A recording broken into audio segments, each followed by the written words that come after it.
Wow, grabe. Ito, i-mind nyo na to, guys. Ito yung mga matatamis na bunga, mga kapigs. Ito yung sinasabi ko sa inyo na kapalit, no, ng mga effort nyo. Ito yung regalo sa inyo ni Universe. Ito yung regalo sa inyo ni Universe. Yung mga matatamis na bunga, matatamis na biyaya, mga blessings, abundance of blessings, mga kapiksi. So, dahil yan sa mga pagsisikap nyo, dahil sa mga pagtsatsaga nyo sa buhay, kung ikaw ay masipag, matyaga, mabait, positive palagi, guys, 'di ba?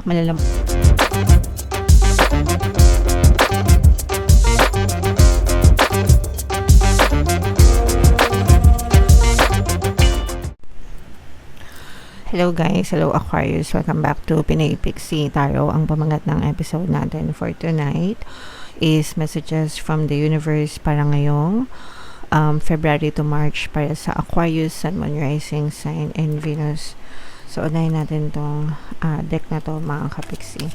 Kung ano lang yung makaresonate sa inyo, guys, take that message kasi hindi lahat ng mensahe ay mag-resonate sa inyo. So, latag ko muna yung cards, guys. By the way, available na yung ating money shaker jars, mga kapiksi, sa lahat ng gusto mag-avail. Pampaswerte yan, guys. Sa lahat ng gusto mag-avail, guys, meron akong WhatsApp number. Makikita nyo sa description tsaka sa comment. Doon kayo mag-message, guys. Alright, so yung first message para sa inyo, Aquarius. Ibig sabihin nito, guys, very smooth yung daloy ng inyong pamumuhay and ginagabayan kayo ng inyong mga spirit guides, no? Para mapunta kayo sa tamang direksyon ng buhay nyo. So, lahat tayo ay may spirit guides, mga kapiksi, bawat isa sa atin simula ng pinanganak tayo, no? And, ang role nila sa buhay natin is number 1, gabayan tayo. Kaya nga gabay yung tawag sa kanila. Number 2, protektahan tayo. And number 3, tulungan tayo sa panahon ng ating mga pangangailangan, mga kapiksi. So, you're always safe and protected and you are always being guided by your spirit guides. Kaya dapat, guys, palagi tayong nagdadasal, no? Palaging magdasal, mga kapiksi, para you are spiritually connected always to your guides, guys, and para hindi talaga kayo maligaw ng landas, mga kapiksi. And listen to your intuition, no? Kasi yung intuition natin, yan ang pamamaraan ng mga gabay para gabayan tayo. Alright? Okay. Another message, guys. Ito guys, ibig sabihin nito, makaka-experience kayo ng mga aginaldo from the universe. And ito yung mga rewards nyo, guys, dahil sa mga pagsisikap nyo, no?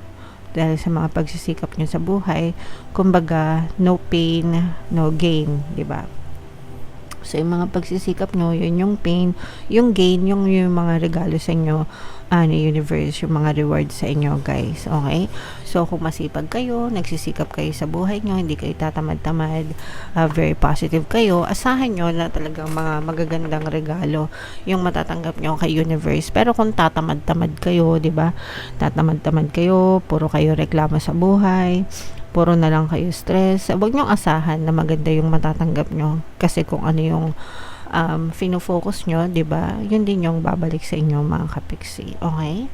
So, yeah. Kaya nga, di ba, palagi ko sinasabi sa inyo, yung mga masisipag na tao, yung mga masisikap na tao, yan talagang pinagpapalayan. Siyempre, guys, sasabayan nyo palagi ng dasal and positibong mental diet, mga kapiksi. Alright? Okay. And eto naman, guys, ibig sabihin nito, no, unti-unti nyong i-build yung matibay na pundasyon ng buhay nyo. So, imagine niyo na lang kapag ka nagbi-build kayo ng status nyo sa buhay, para din kayo nagbi-build ng bahay, construction ng bahay, ganyan, or building, di ba? Kapag ka may itatayo kayo or may ipapatayo kayo, may proseso, 'di ba? So una, magsi-survey muna kayo, mag-iisip muna kayo kung anong gusto nyo, depende sa budget nyo, depende sa kakayahan nyo, 'di ba? Tapos kakausap kayo ng mga architect, engineer, ganyan, para may plano, no? Syempre importante na may plano, mga kapiksi. Tapos kapag may plano na, doon na mai-implement yung pagpapatayo mo ng bahay, and then unti-unti yan, construction yan, pwedeng ilang buwan, pwedeng ilang taon, depende kung gaano kalaki yung mansyon na ipapagawa nyo, di ba? Syempre, kapag mas malaki, mas matagal, kapag maliit, mas mabilis lang matapos. So, ganun din sa buhay natin. Depende kung gaano kalaki or katayog yung gusto nating marating sa buhay, di ba? Yeah. So, depende kung gaano kalaki or gaano katayog.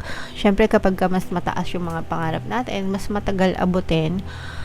But it doesn't mean na hindi mo siya maaabot, no? There's always a process, guys. Okay?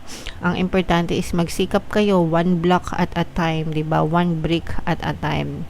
Hanggang sa ma-reach mo yung mga desires mo and ma-build mo yung matibay na pundasyon ng buhay mo. Ma-build mo yung mga pangarap mo sa buhay. Okay? Alright. So, another message, guys. Ito may mga mensahe sa inyo. Ang inyong mga anghel gabay. So, iba-iba yan ng paraan. Pwedeng sa panaginip, pwedeng sa tarot reading, pwede sa mga angel numbers na nakikita nyo, synchronicities, mga messages, sa mga kanta, minsan ganun din. Mga tawag dito, channeled message yung tawag doon. So, pay attention to the signs, especially if you are always praying, guys, no? Palagi ko nga sinasabi, kapag nagdadasal kayo, palaging sinasagot yung mga dasal nyo. So, you have pay attention to the signs, guys. Okay? Wow! Grabe. Ito, i-mind nyo na to, guys. Ito yung mga matatamis na bunga, mga kapiks. Ito yung sinasabi ko sa inyo na kapalit, no, ng mga effort nyo. Ito yung regalo sa inyo ni universe. Ito yung regalo sa inyo ni universe. Yung mga matatamis na bunga, matatamis na biyaya, mga blessings, abundance of blessings, mga kapiksi. So, dahil yan sa mga pagsisikap nyo, dahil sa mga pagtsatsaga nyo sa buhay, kung ikaw ay masipag, matyaga, mabait, positive palagi, guys, 'di ba? Malalampasan mo or malampasan mo lahat ng mga pagsubok and challenge, and magtatamasa ka ng mga matatamis na biyaya at pagpapala from the universe. So, yan talaga yung regalo sa inyo ng universe, guys. Kaya, i-mine nyo na yan sa comment section. Mine, regalo ng universe. Mine, matatamis na biyaya, matatamis na pagpapala, no? Deserve nyo yan, mga kapiksi. Deserve nyo yan. Pakinggan nyo, guys, yung ating mga pampaswerte subliminals, no? Libre lang yan dito lahat sa YouTube, mga kapiksi. And every time na nakikinig kayo, na i-embed sa subconscious mind nyo yung mga affirmations na yan. Therefore, you're attracting them in your life, guys. Okay?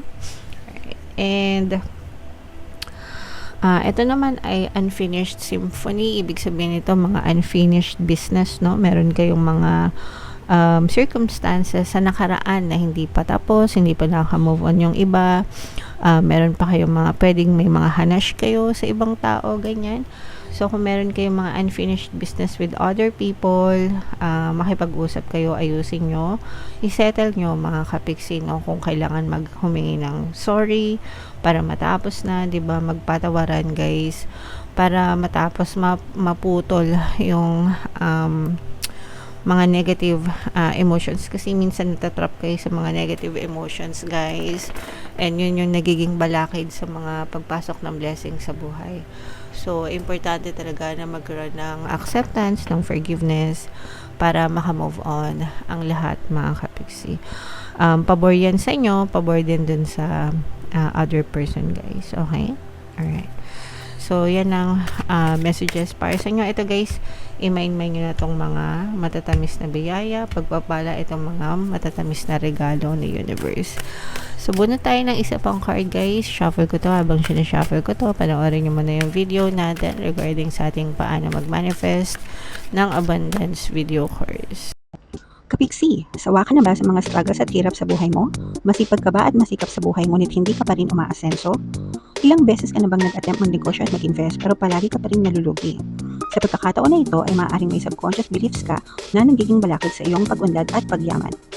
Introducing, paano mag-manifest ng abundance video course. Dito ay matututunan mong ma-overcome ang mga balakid mo para tuluyan ka ng umunlad, umasenso, sumagana, maging matagumpay, successful at maswerte sa iyong kabuhayan, pera, trabaho, negosyo, salapi at kaperahan ng bonggang-bongga. Dali, mag-send na ng email sa pinoypixie@gmail.com at simulan na ang iyong pagyaman ngayon. Alright, so sa lahat ng gusto mag-avail ng course guys, mayroon tayong paano mag-manifest ng abundance video course, paano mawala ang third party, at magkaroon ng harmonious na relationship, paano pabalikin si ex vice breakup. Sa mga interesado guys, mag-send lang kayo ng email sa pinoypixie@gmail.com. And money shaker jar guys, at saka mapapaswerte na bracelets, may makikita kayong mga link, at saka WhatsApp number sa comment, saka sa description box. So, ito guys, no, yung additional message para sa inyo, all there is to love has been there all along. So, yung pag-ibig nandyan lang yan sa atin. Nasa atin yan actually, no. Tayo yung una na dapat nagbibigay ng pag-ibig sa sarili natin. Hindi yan dapat hinahanap sa ibang tao, no. Hindi yan dapat hinahanap sa ibang tao. Nandyan lang yan sa paligid mo, nandyan lang yan sa'yo, nandyan lang yan sa loob mo. If you love yourself, diba? If you love yourself and you love yung mga kasi yung iba iniisip nila pag sinabing love, ano lang no, romantic love lang. No. It's just another form of love, guys, no. Pero yung mga platonic love, 'di ba? Yung love for yourself, yung love mo sa family mo, yung love ng family mo sa iyo, yung love ng friends mo sa iyo. That's another form of love, mga kapiksi. And sometimes it's even greater than romantic love, 'di ba? Minsan mas masarap pa yung ganong klaseng love kaysa sa romantic love, no? I'm sure maraming makaka-resonate dyan, lalo na yung mga palaging sawi sa romantic love, 'di ba? Yung mga palaging stress sa love. Meron kasing iba sa inyo, guys, na okay, sige, may jowa nga kayo right now, in a relationship nga kayo right now, 'di ba? Ang tanong, masaya ka ba? Baka palagi kayo nag-aaway, palagi na lang kayong paulit-ulit na lang, 'di ba? Alam niyo yung ibig ko sabihin. I'm sure maraming makaka-resonate. In a relationship nga pero stress naman. In a relationship nga pero hindi naman masaya. In a relationship nga pero hindi naman kinikilig, 'di ba? So sometimes mas masarap pa yung mga platonic love na masaya ka, enjoying with your friends, with your family. Kasi unconditional 'yun, 'di ba? And yung mga ganon, masaya, walang stress kasi dun sa romantic love. So, anyway, whatever form of love na meron ka ngayon, nandyan lang yan, mga kapiksi. So, wag mong iti-take for granted yung mga nagmamahal sa'yo para lang dun sa mga taong mahal mo nga. Ang tanong, mahal ka ba? 'Di ba? So, yeah. When you begin to find love in people and places where you haven't found it before, it's always because you've grown. Okay?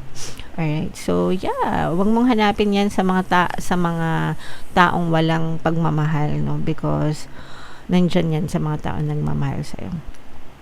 Alright, so comment down below. Aquarius, if feeling nyo nakaresonate kayo sa mga mensahe, mga kapiksi, again, imay-may yun na yung mga matatamis na bunga, guys, no?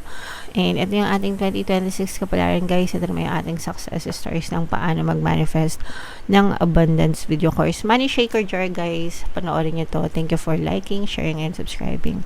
See you next time. I love you all. Have a nice day. Bye-bye.